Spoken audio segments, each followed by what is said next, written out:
Terry O'Rourke. I'm Special Assistant Harris County Attorney, and I work for this guy right back here, Vince Ryan, the County Attorney. And Robert Sword, many of you know, the First Assistant. And we are honored today by many distinguished people who are welcome back to the government for some, and welcome to the positions of power and authority and influence that you have. Our first speaker today is going to be Douglas Ray, who many of you know. Doug is really the man who knows the law. And then from the county attorney's office, for many of you who have clients, it's important to be able to talk to Doug if you don't know what the law is. And then, of course, Scott Durfee here is the general counsel to the district attorney. And Stuart, I'm going to pronounce it correctly, Tallichet, C-H-E-T, French, is the guy who investigates the open meetings law violations. We're going to run this train on time. It's really important. This is where we walk the walk and do what we say. We're committed to open government, and I can say just one joy that I had working for County Attorney Vince Ryan. After he first got elected, I got to go to the Port Authority of Houston and sit down with them, very distinguished people who had always done something some way, and they weren't doing it the way we thought they were doing it. They weren't conducting open meetings, and they went through the kinds of things. And I found one phrase that helps. Do you guys really want to go to jail? I'm not here to threaten you. I'm here to predict that the district attorney of Harris County, Texas will prosecute you for doing what you're doing. So that's the civil side of the equation. But instead, I introduce to you Doug Ray. Yes, I am Douglas Ray. I'm a Special Assistant County Attorney. I've been here almost 16 years now. And I was talking to somebody earlier, and I recalled that there was a guy I knew that would keep a list of all the different speeches he's given, CLEs, et cetera, and I thought to myself, I don't know if there's enough paper. I talk all the time. Those of you who know me know that once I get talking, it's hard to get me to stop. I just carry on and on and on and on. So whenever I get an opportunity to come before a group and actually talk, I take it. Anyways, today is an old subject that I've spoken on before, and it's one of my favorites, open meetings. And it's a simple concept, and I always wonder why people have such difficulty grasping what open meetings is all about. There are some details and complexities involved in it, but there are some very simple things. One of the things you have to know is that the applicable law is found in Chapter 551 of the Government Code. The Open Meetings Act, also known as the Texas Open Meetings Act. Some people call it TOMA, or the Open Meetings Act. It's in Chapter 551. A good resource, and I've cited it in the paper, is a website where the Texas Attorney General's Handbook on Open Meetings is found. One of the things that when you become a new elected or appointed official, you are required to take open meetings training, and the Texas Attorney General's office has on their website an online course that you can complete in about an hour that will satisfy that requirement. So keep that in mind when you begin a new appointment or you're elected to a new place. That's where you go. And that Open Meetings Handbook is like 150 pages long and has a lot of detail and cites a lot of cases. So what I'm going to do is I'm just going to review the law, and if you really are interested in some of the details, I would suggest you go look there. Okay. What is an open meeting? An open meeting. An open meeting is a meeting that is open to the public. That's one of the simplest definitions I've ever encountered in Texas law. But what is required to be an open meeting? And this is the 4 requirements that you'll find. It's conducted by a governmental body. It's a quorum of that is present. It's called by the government body, and they deliberate and make decisions about public policy. So, if you are a quorum of a governmental body, and a quorum is different depending on what governmental body you're talking about. Sometimes it's defined in the law as being a majority of the members or a certain number of the members, etc. So, for example, Commissioner's Court, there's 5 commissioners, 3 members are a quorum. So if any of those 3 gather together to discuss public business, they are a quorum of the Commissioner's Court.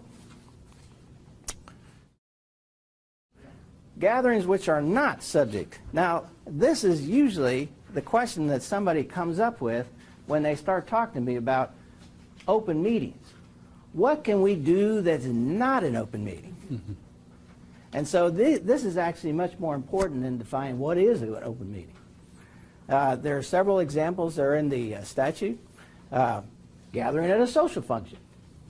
You can have all your commissioners show up at a party. And if they get over in the corner and start discussing social, county business, I think you've blown the exception. As long as you're just drinking and talking about hunting and stuff like that, you're okay. The second one is a regional, state, or national convention or workshop, ceremony, event, or press conference.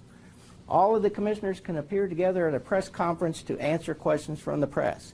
They can go to the state convention of their political party together. They can go to the national convention of their political party together. They can attend together.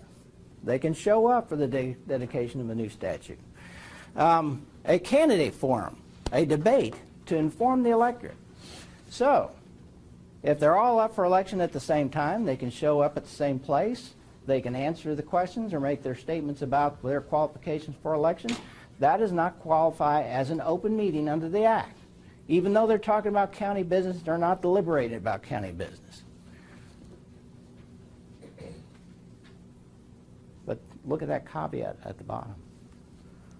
If no formal action is taken, any discussion of public business is incidental. Okay. Who must conduct an open meeting?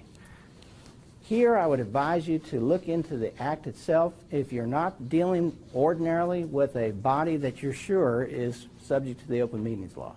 Because there's a lot of different types of governmental bodies, believe me.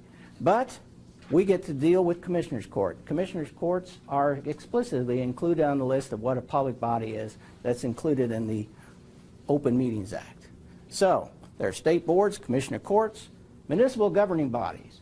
That would be your city council or your city commission, depending on how your city's set up. The board of trustees of school districts. Those are public bodies that are subject to the Open Meetings Act. There are some types of special districts where the creation statute specifically says this body is subject to the Open Meetings Act, this body is subject to the Public Information Act. Those bodies are required to conduct open meetings. Oh, that one at the bottom. Homeowners Association. There are certain types of homeowners associations that are required to hold public meetings. There's actually a provision in the statute that creates homeowners associations that requires public meetings to all homeowners associations. The difference is that the Open Meetings Act, if it's a specific type of homeowners association that's included in the Open Meetings Act, they're subject to those penalties that these guys over here are going to talk about in a little while. If they're just a regular homeowners association, that does not have any penalties in it for not conducting the open meeting. So just keep that in mind. If you have trouble with your homeowners association, if they're doing secret stuff behind the scene, just remind them that they're supposed to conduct their meetings in compliance with the Open Meetings Act. The next thing, notice. What kind of notice do you have to give for an open meeting? You have to give a notice at least 72 hours in advance, and it has to identify what? It has to identify where you're going to conduct the meeting, the time you're going to conduct the meeting, and the subject matter of the meeting that you're going to conduct. That's why the agenda is so important. That's why when questions come up in Commissioners' Court or any of these bodies as to whether they can talk about a certain subject, we always refer back to what's on the agenda, because you have to give notice about what you're going to talk about 72 hours in advance. So if it's not on the agenda, you haven't given notice, you can't talk about it in that meeting. Very important subject. So sometimes you can give kind of a, interpretation of what's in the agenda to decide what's going to be discussed. Other times things are coming up from people that are coming up to the podium and they're discussing things that are clearly not on the agenda at all. And those are not subjects that can be discussed at the open meeting. Now, there are certain allowances for emergencies. What is an emergency? If if there's an imminent threat to public health or safety, or there is some unreasonably foreseeable situation, you can call an emergency meeting. Now, an emergency has to really be something really serious before you can do this. You have to give just 2 hours notice of an emergency meeting, and you have to give 1 hour's notice to the news media that you're holding that meeting before you start. You can also have emergency items that are added on to a regular meeting. So if you've noticed the meeting with 72 hours notice and something comes up, like the night before or the morning of, you can add 2 hours before that meeting starts any emergency items. But one thing you should keep in mind, just because you didn't get around to putting it into the agenda pool before the agenda was prepared, that's not an emergency. Even if it's really, really, really important. If you could have reasonably foreseen that it was something that you could have put on the agenda and you just didn't get around to it, that doesn't constitute an emergency. I don't care how bad your boss is, chewing on your butt. Well, why isn't this on the agenda? This is an emergency because if I don't get it on there, I'm going to get fired. Sorry, that doesn't really qualify. Okay, so those types of things, those can be included. I can't remember too many emergency meetings that we've had. The most clear example I can think of is in 2010, on the morning of August the 27th, the Election Technology Center caught on fire and burned all of our election machines, every single one of them. So they called the emergency meeting on Monday. It was less than 72 hours notice to discuss what to do about our election. That's one clear example I can think of. If a hurricane is coming, we can declare emergency meetings if it springs up on us. I don't know if you remember when Allison hit in June of 2001.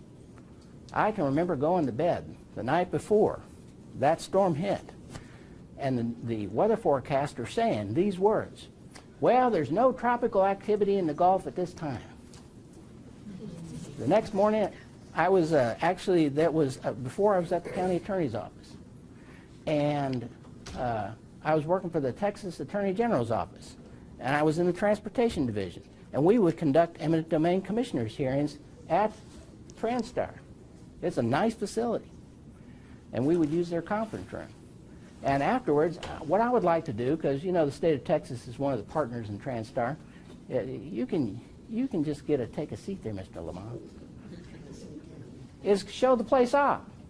And so I was walking down the hall, and I don't know if you've been to TransStar, but their hallways were the top half of the wall into the offices is glass, so you can see inside. And behind it was a monitor, a TV monitor, with was showing a radar screen, or weather radar, with this huge hurricane. It looked like a hurricane right off the shore. And I said, that must be a, kind of like a demonstration to show what it would look like, in case one actually showed up. And it turned out that Allison had popped up overnight and was about to hit us that afternoon. We could call an emergency meeting with 2 hours notice in order to institute whatever we needed to in order to act to respond to that type of emergency. Imminent health and safety threats exist. Okay, here's one real important thing. Inquiry from the public. You're having a meeting, part of the meeting calls for comments from the audience or from speakers for items not on the agenda. We have two types of speakers come to our meetings. One who want to speak on the item on the agenda, one who they want to speak on an item not on the agenda. A guy gets up, he makes some comment about some subject, and then the commissioners want to engage him in some discussion about his problem. The problem is that that item, that information is not on the agenda, and therefore technically cannot be discussed at this open meeting because there's no notice. So, what are your options? The options are three. One, if a question is asked, you can give a factual answer to that question. Two, you can repeat an existing policy that is applicable to whatever the subject matter is raised by the comment. In other words, you can say, well, we have rules that deal with floodplains. I want to refer you to our public our public infrastructure department. And the third thing you can do is you can say, well, that's a very interesting question, and I propose that we put an item to discuss that on the next agenda. However, you cannot enter into a discussion about what the county should be doing about that problem, or what your opinion is about the problem, or what it is that is, involved in the province of government that should be applicable to that problem, or to make any motions about taking care of the problem. You can't do any of that stuff. So that's something that I think that we're going to be paying closer attention to in the future, and making sure that we advise the Commissioners Court about it.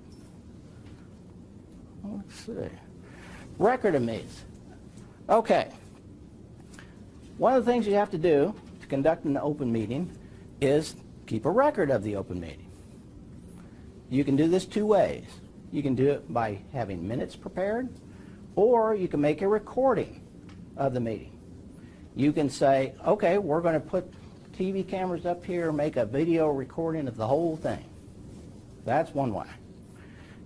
A recording is a tangible medium on which audio or combination of audio or video is recorded, including a disc, wire, tape, film, electronic storage device, or other medium now existing or later developed.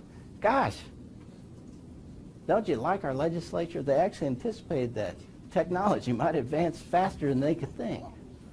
That's the first time I've seen that, by the way, in that legislature. Okay, records. You have to make this record that you prepare available to the public. You have to have these minutes available so that the public can inspect them. The government's chief administrative officer has to have these records and make them available to whoever comes from the public and wants to look at them. That includes being able to view the video.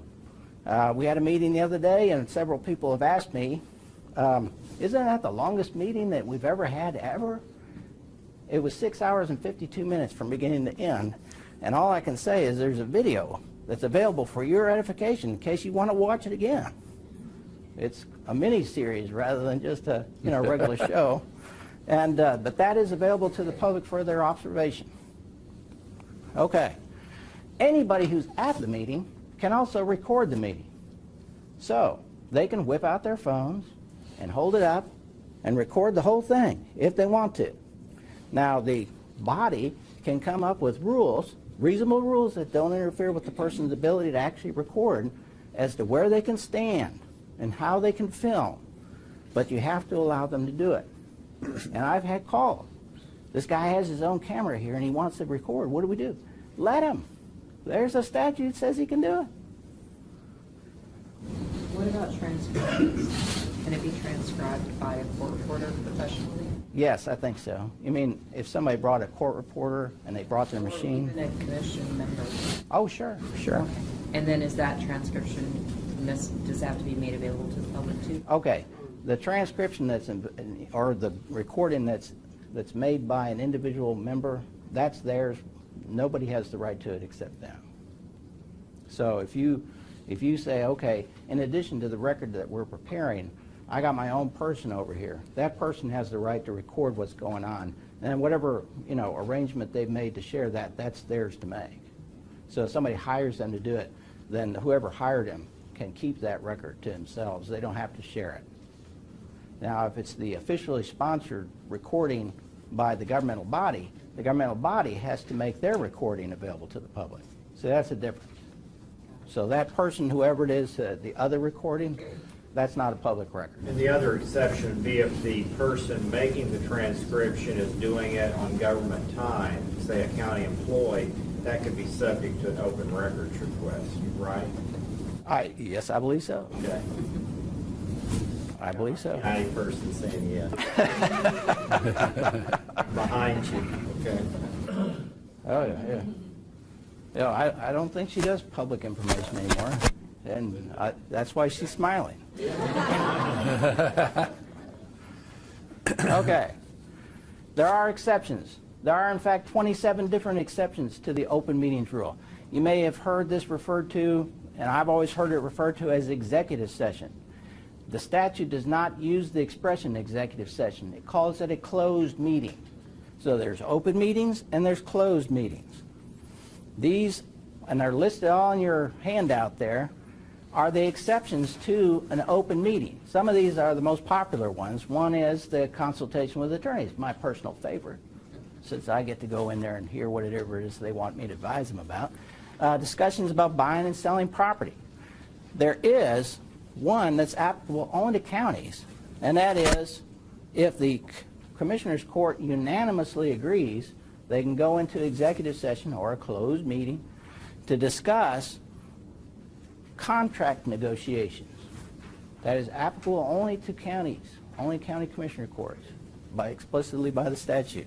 Deliberations about whether you're going to accept a gift, that can be done in executive session. Personnel matters. If you're trying to decide whether to appoint somebody or to discipline somebody or to fire somebody or demote somebody, you can do that in executive session, unless the person who's affected by it insists that you do it in public. If they insist, you have to come back out in the public. Appointments and employment, those are things that are subject to the exceptions. Other important ones are the deployment of security devices. Sheriff, you probably understand this one. If you're talking about where you're going to put your, secret observation cameras or other types of security devices, or what kind of locks you're going to put on the door, that can be done in a closed meeting. School boards that talk about disciplining a student or a employee, that can be done in an executive session. If the student's parents said, no, we want that out in the open, then it has to be held in the open. Same thing for the employee. If the employee subject to one of these meetings wants to be held in public, can be held in public. Deliberations by a school board that reveal educational information about a student. Deliberation about security assessments and deployments. What does that mean? That means all that internet stuff.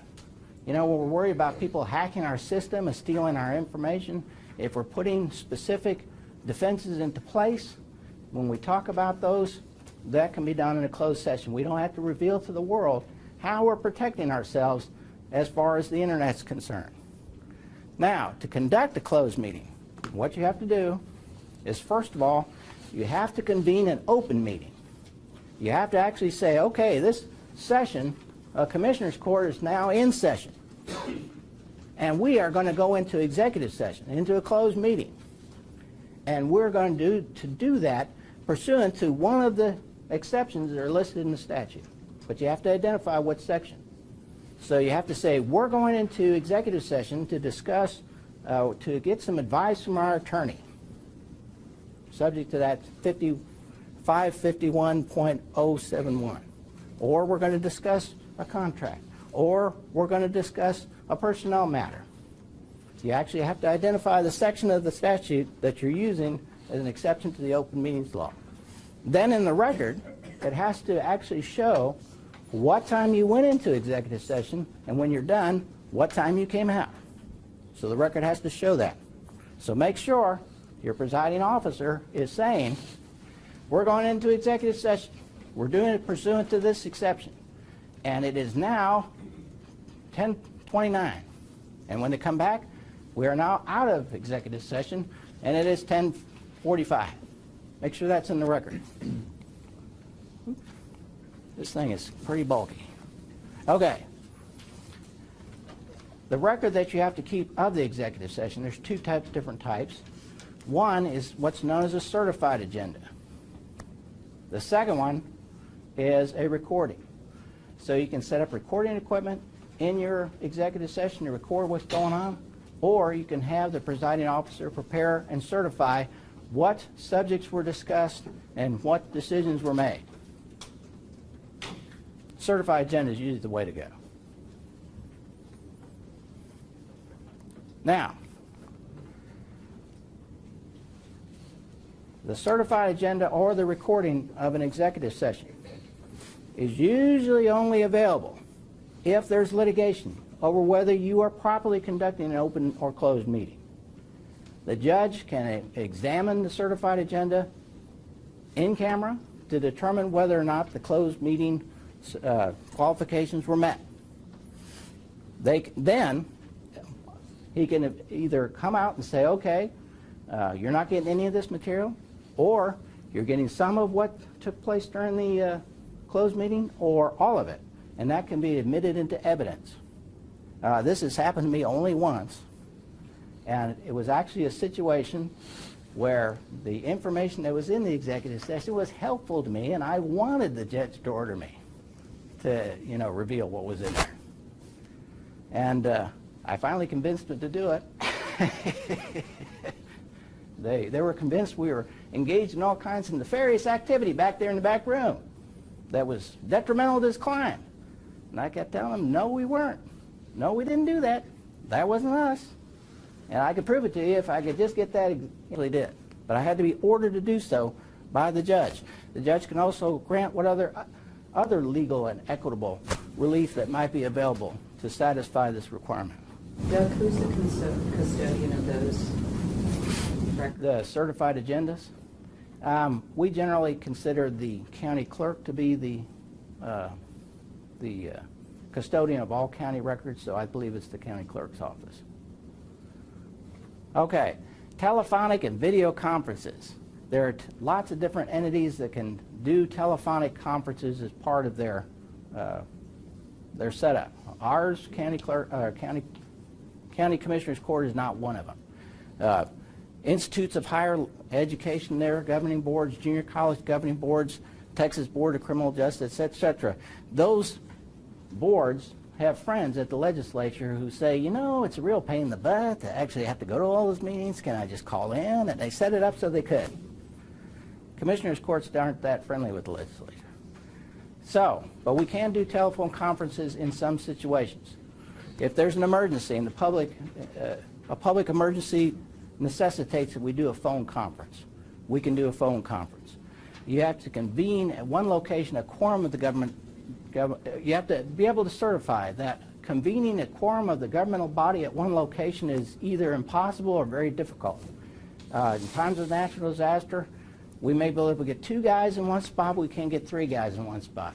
We can set it up so we can do a phone conference instead, where one of them calls in, or all 5 of them call in.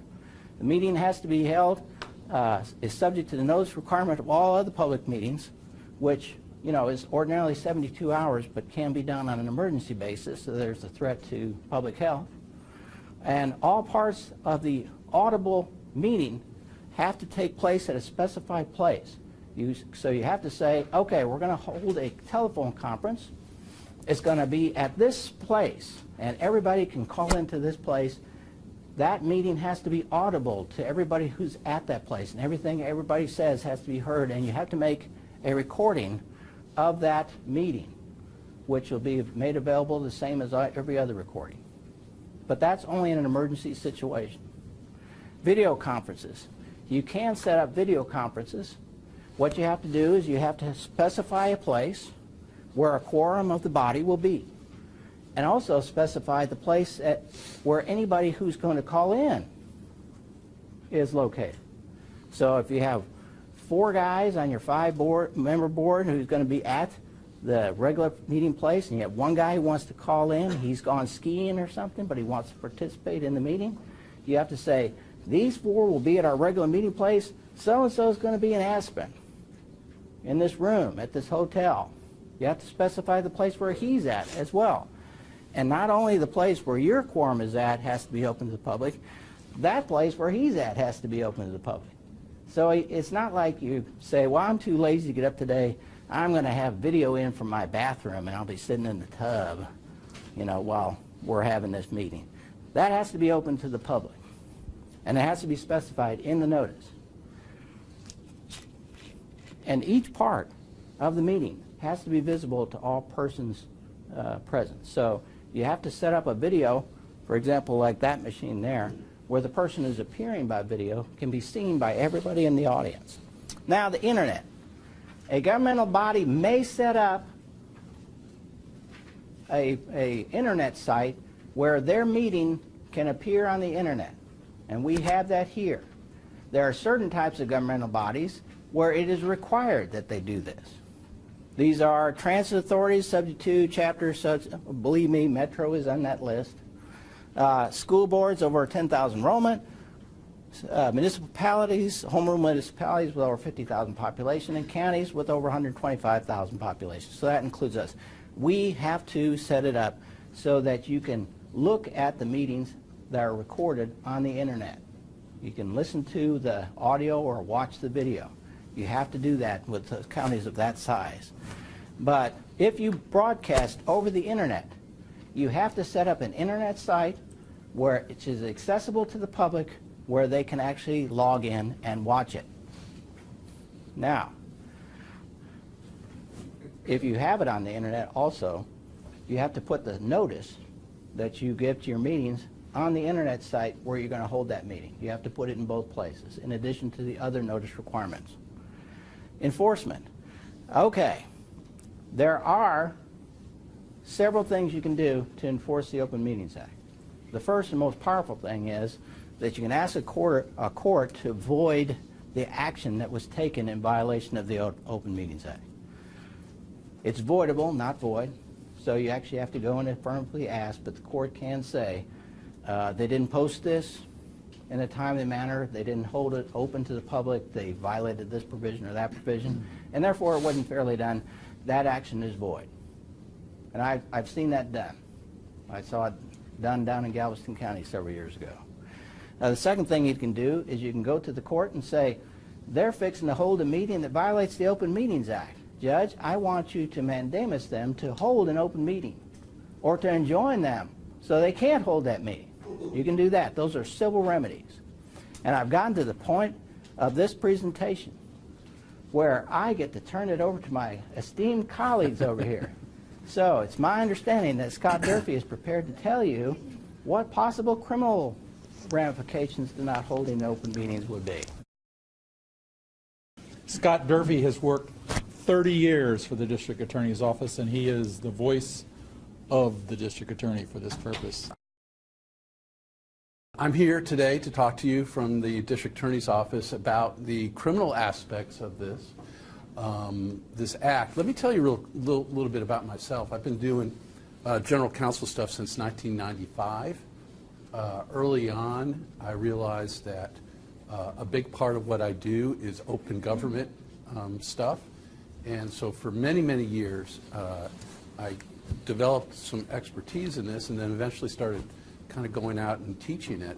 And it's kind of been a running joke amongst people who I teach on these topics that they'll sign me up to talk about open government, and I love the Public Information Act. The Public Information Act is clear and concise and understandable, and it's logical, and the policy makes sense. And the Open Meetings Act is impenetrable and fact-specific and can be very, very difficult to apply in particular situations. And so my presentations end up being for a half hour. I'll talk for 25 minutes about the Public Information Act, and then I'll give 5 minutes left to the Open Meetings Act, the entirety and the breadth of it, because frankly it is such a interesting and difficult topic, and I have nothing but respect for somebody like Robert, who has to sit there and guide the people in the Commissioner's Court on how to conduct a proper open meetings, or Doug. But it is important, and one of the things you really have to keep in mind when you're thinking about the Open Meetings Act or open government in general is that it arises from a concept and a commitment in Texas to transparency.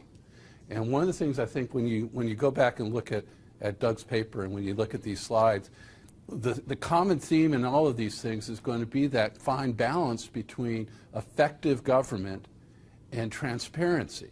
And the default in the Open Meetings Act is towards transparency of government. People want to know what it is exactly that their elected officials are doing and why they're spending the money the way they are. And frankly, they're entitled to know that.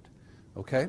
So, from my side of it, knowing about the Open Meetings Act is really important, and I'll tell you why. It is because, here we go. Because if you don't know about it, you are still if you are an elected official who's a member of a governmental body subject to Chapter 551, you are still responsible for knowing about it.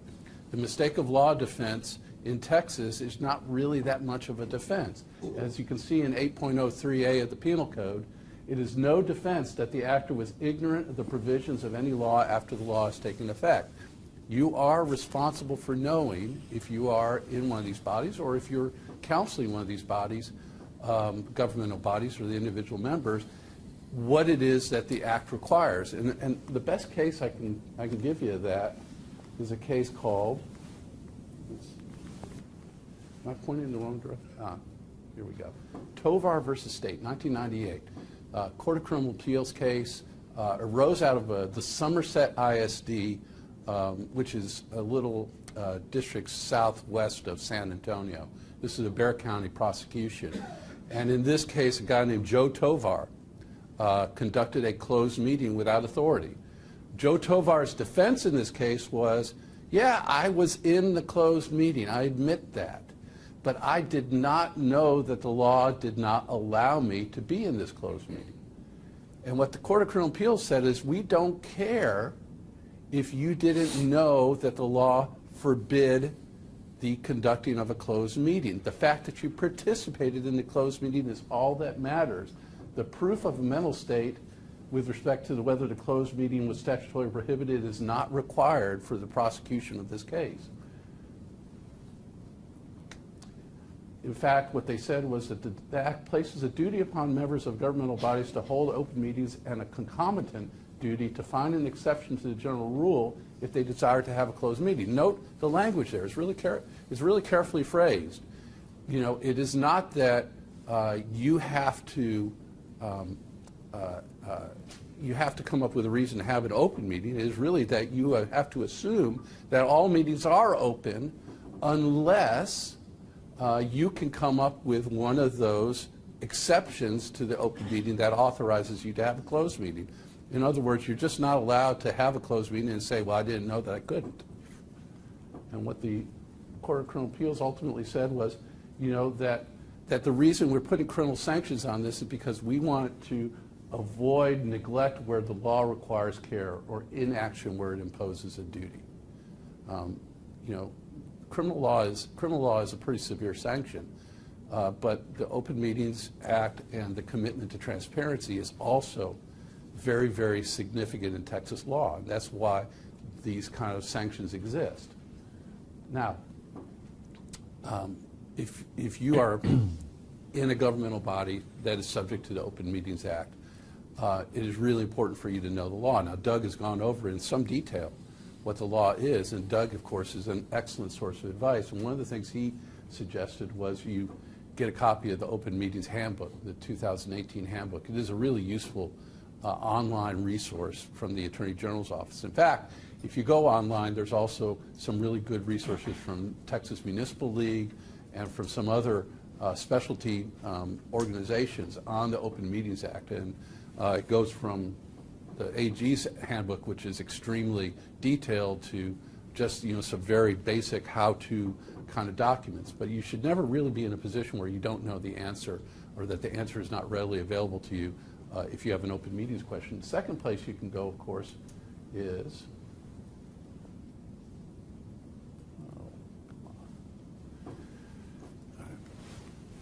here we go.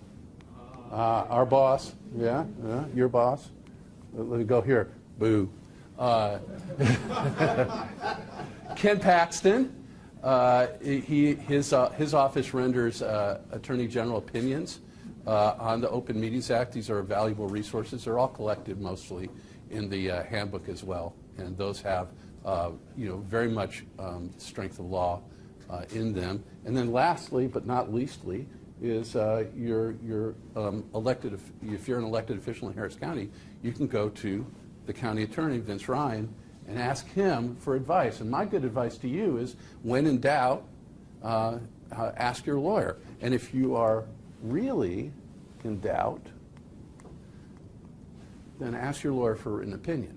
And the reason that the written opinion is significant, well, one, you're allowed to ask, right? Under the government code, one of the duties of the county attorney in Harris County is to give a county or precinct official a written opinion or written advice related to the official duties of that official. So that is something that they're obliged to provide. The county attorney is obliged, and he would delegate that obviously to the very smart people that work for him.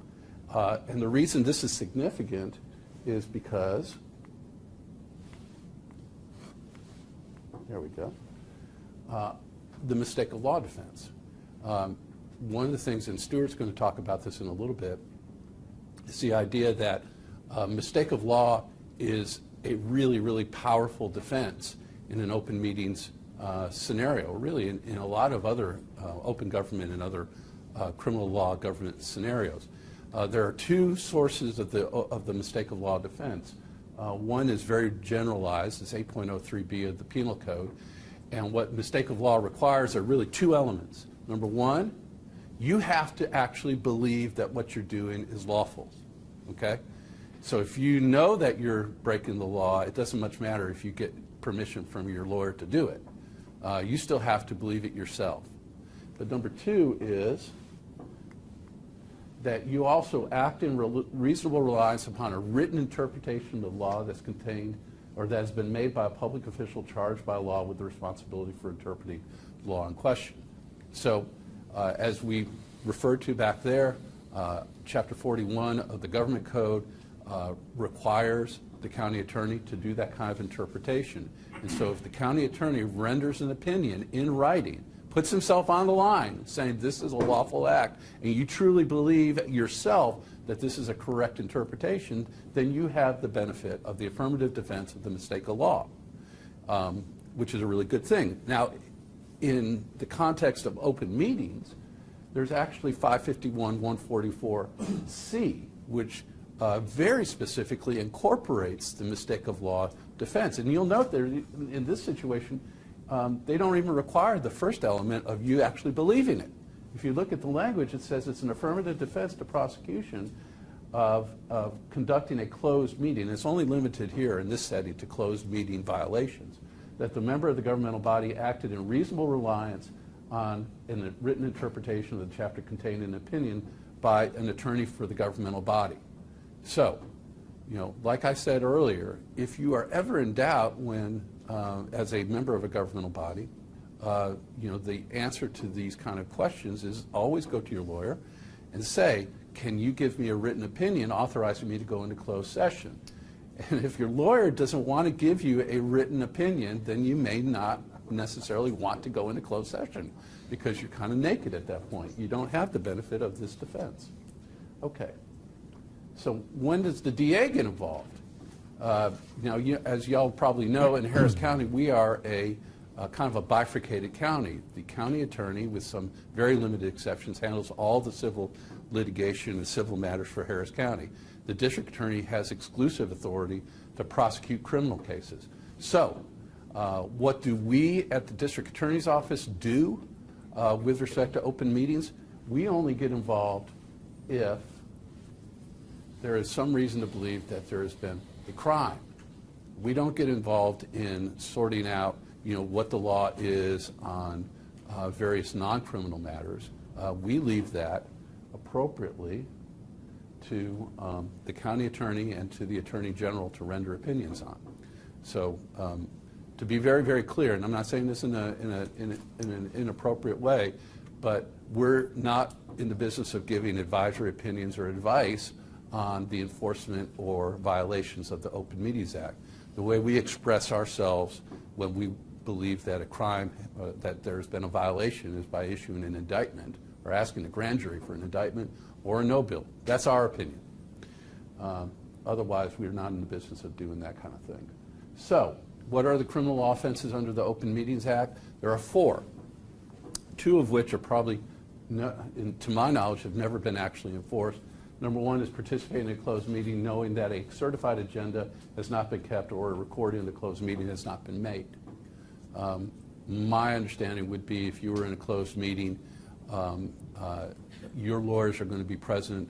If you're in a governmental body, your lawyers are going to be present during that meeting and ensuring that a a certified agenda or a tape recording is being made at all times. Would that be true? Well, if you're talking to the attorney, you don't need to do that. Right, okay. So it's a big That's a big, shift in okay, Commissioner's Court. very good. That's a Class C misdemeanor. Have you ever heard of anybody getting prosecuted under this? And then I will say, in some situations, we've seen the county judge keep a certified agenda when the topic is not for advice of the county attorney. So we are careful about that. Very good. The next one is disclosing a certified agenda or a recording of the closed meeting without lawful authority. Now, what's interesting about this is that if you're a participant in a closed meeting, a lawfully conducted closed meeting, you can talk about what goes on in that meeting. Of course, if you do that, then you're risking waiving, I guess, some serious privileges, and or the competitive advantage that you get, or at least your competitive, even keel that the closed meeting gives you. But there's nothing that prevents a member of the governmental body from talking about what goes on in a closed meeting. But you are not allowed to disclose the certified agenda or the tape recording of the meeting without proper authority. And that's a Class B misdemeanor. Again, I'm not sure that I've ever heard of anybody getting indicted for that. The two that come up the most, and at least complaints that we investigate, are going to be closed meetings without authority. That would be a quorum of the governmental body getting together and having a meeting without properly noticing it, putting together agenda, or just basically just meeting without there being an open meeting taking place. That is kind of a Class B misdemeanor. It's got its own kind of punishment range, but we analogize it to a Class B misdemeanor. The other one that's kind of an interesting one, and it took me a while to get my head around this one, is, but it's an absolutely necessary criminal proceeding, is when you meet in numbers less than a quorum with the intention of evading the requirements of the Open Meetings Act. And what this is really kind of contemplating is the idea of people saying, okay, if we all got together in a quorum, that would require posting and notice and all the other requirements of the Open Meetings Act. But if we meet kind of like two of us at a time and we sort all these issues out together and we kind of daisy chain something together, then we can get this thing resolved without actually having to do it in public. And so the Act really doesn't want to give that loophole away. The Act is essentially saying if you're in the business of getting together with the idea that you're going to evade these requirements, then that in and of itself is a offense. The best example of this is cited in the Open Meetings Handbook is Esperanza Peace and Justice Center versus City of San Antonio. This is out of a federal court, and they really kind of detailed in this case, the circumstances where this kind of walking quorum could take place. In this situation, there was an open city council meeting that was scheduled to be held the next day. They were going to be taking up budget issues, and the mayor and several city council members met in the city manager's office and talked with other folks by telephone about the budget. Ultimately, they made a decision about what was going to be approved in the next meeting, and in the next meeting, they went ahead and ratified the previous decision without any serious deliberations or discussion.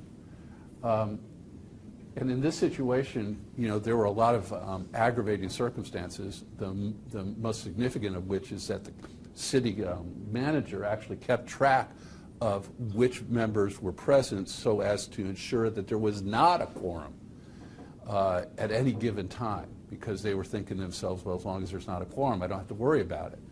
And then they all reached consensus, and of course, we love this in prosecution.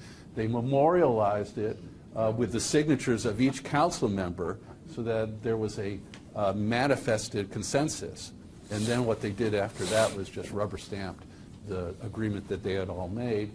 And, when federal court took this up in the civil context of whether this was avoidable action and should be reversed, they ultimately said that yes, this is that the Open Meetings Act does apply to groups less than a quorum where it appears that they were deliberately meeting in groups less than a quorum to discuss or deliberate public business, and then ratifying it. And one of the things you're going to again see in the context of this process is going to be the idea that that ultimately what the Open Meetings Act is intended to do is to ensure that really significant decisions about money, employment, and county business are done in public. And so if there are people less than a quorum who are meeting before the meeting to resolve these issues, and the governmental body members are actually dealing with these issues in a way that ultimately results in a rubber stamp decision after the fact, that gives us some cause to be concerned about it. The remainder of our time, and I feel bad that I've left only a few minutes for Stuart, but I think he'd prefer it that way, is that I'm going to hand it off to Stuart Tallichet. Now, Stuart is one of the lawyers assigned to the District Attorney's Public Corruption Division, and Stuart investigates criminal matters related to both Public Information Act violations and the Open Meetings Act. And so he's going to give you a little overview of how our office fields these and what we do after that. So thank you all very much. Good morning, y'all. All right, so I'll be relatively brief. I just want to kind of highlight a couple of things that we encounter on a regular basis, and then also describe generally some ways that complaints come to us, just so you'll sort of know. And I think the point here is just to kind of give you an idea and help you develop that little flag that goes up that says, hey, maybe I need to ask my attorney for some advice on this issue.